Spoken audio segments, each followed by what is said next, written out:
Back on May 11th, 2021, I made a video titled, Why the Avatar Netflix series is more important than you think. And in that video, I made the case about the Avatar fans being a bit harsh at the time with a show that wasn't even out yet. Because as some of you may remember, Michael DiMartino and Brian Konietzko, who are the original show's creators, posted a letter on their social media explaining their decision to leave Netflix's adaptation on September of 2020.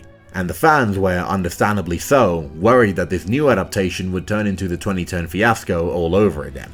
Back then, I focused on defending this adaptation for the fact that Netflix was obligated to get this right in order to compete with other streaming services, and that since there are millions of people who don't take animation seriously, a well-adapted and faithful reimagining of the show would perhaps reignite interest in the franchise. And well, season 1's out now. And did Netflix succeed? Is this show a faithful adaptation of the original? Have Netflix got their new Stranger Things? Will these please every single Avatar fan in the world? Yes and no. Mostly yes, but partly no. Especially with the pleasing all the fans question. Let me explain. Before that though, please do leave this video a like if you enjoy it and share it with all your Avatar loving friends. And I also highly recommend that you stick to the end because I left the most important point and the most important lesson that I think every Avatar fan by far should take from this. Now first of all, I will make a deep analysis about this adaptation soon, because I think it deserves it. I've already dedicated almost 2 hours worth of content to this franchise, so this show was a big deal to me.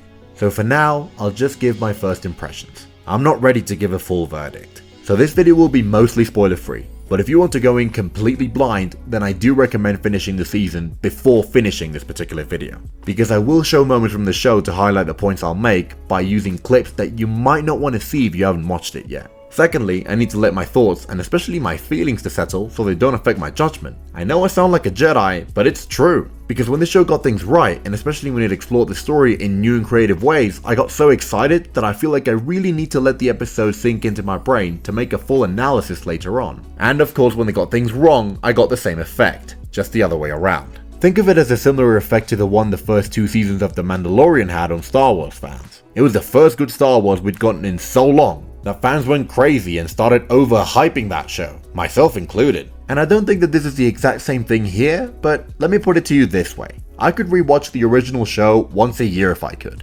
In fact, during my first video essay on that show, I explained that I grew up with the Latin American dub as a kid when it came out, since I'm Mexican. And I personally love both the original and the Latin Spanish versions just as much. So technically, I could rewatch the show twice a year.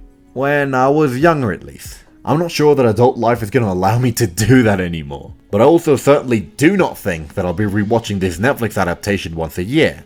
That's the main point I want to get at. As Mr. or Mrs. Sarlix1368 so eloquently put it in a comment on the Avatar's episode 1 review, an open mind is key. If you go looking for issues, you will find them. If you want to nitpick the whole way through, you're gonna literally dislike this show. Not that there's anything wrong with that, but I do think that that would be the wrong approach to take, and let me tell you why. This adaptation has most of all done one thing thus far for me, and that is to appreciate the original even more. Because it really puts things in perspective when you watch a scene from the original right after seeing that same scene portrayed in this version. That show was quite literally lightning caught in a bottle. And that is precisely why simply comparing the two is the wrong approach. Because I can already predict that the fans will be way more preoccupied with comparing it to the original than actually analyzing the show in question. Because this Netflix adaptation shines best when it literally drifts away from the source material and tries its own thing. Because let's be honest here, they could have just copied and pasted the original story and put it in an 8-episode format, but they didn't. And I think that the writers took some bold decisions. Did they always stick their landings? No, of course not. But how the hell can we expect them to do so? Don't you guys remember the first line of the original show? And the last? That's the thing. That show is perfect.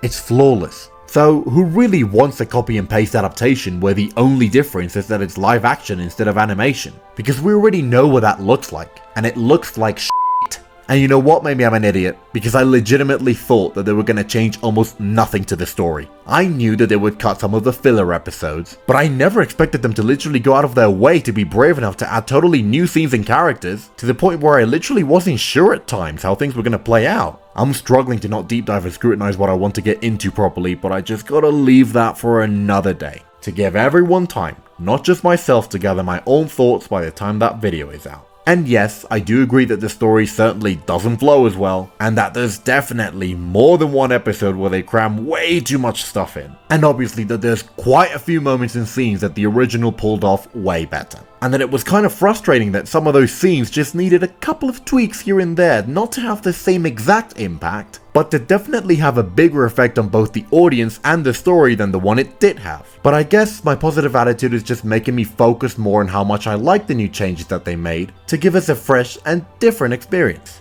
Even as I write this video, I am already getting tons of thoughts and opinions from my in-depth analysis. I want to talk about the cast and how I'm mostly pleased with the performances, although there is one main character that I'm very worried about, sadly.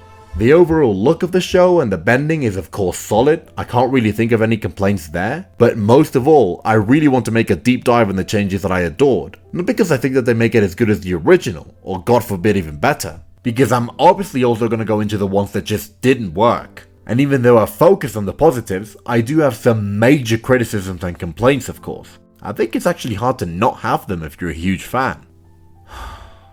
Look, the most important lesson that I teased in the beginning is the following advice. I know fans will spend most of their time comparing it to the original, but like I said earlier, that show is perfection. There will never be another Avatar.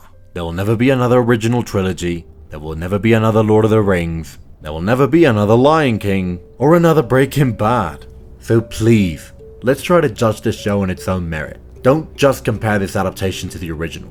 That's a 10 out of 10. Compare it to the 2010 fiasco. That's a 2 out of 10. Well, this one is probably a solid 7 out of 10. So don't focus on the -3 drop in quality. Focus on the +5 instead.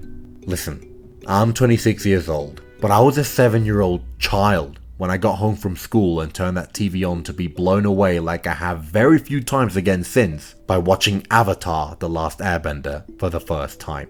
So we can scrutinize this new show all we want, we can complain that it's not the same, but tell you what, that's a good thing in my eyes, because this adaptation was never meant to be anywhere near as good. I can't roll back the clock 20 years, as much as I'd like to, every now and again. Because sometimes I do want to go back to 2005, but I can't. I can only be pleased that this adaptation was done with one word in mind. Respect. Respect to the source material that it knew from the very beginning that it would never surpass. And I very much look forward to season 2, because it will give me an excuse to rewatch the original, and to try, once again in vain, to relive those almost 20-year-old memories that I know all too well that I will never relive, and to just enjoy this new ride and appreciate it for what it is. And you know what? That's okay. Because if we could relive those memories, then they would lose all their meaning. Thank you so much as ever for watching. Leave a like on the video if you enjoyed it, and please drop me a comment to tell me what you thought of the show. Do you agree with me, or am I clearly just being blinded by nostalgia and not being critical enough? Whatever it is, I want to hear it. But I guess for me, I'm just glad that this show will hopefully give birth to a new generation of fans. But anyway, I need to get back to work on the Monsterverse. The new Empire is almost out, and I got 2 big videos coming right up. So, this is all I've got for now. I do certainly hope I get to see you all around here very often. Although this is me, signing off.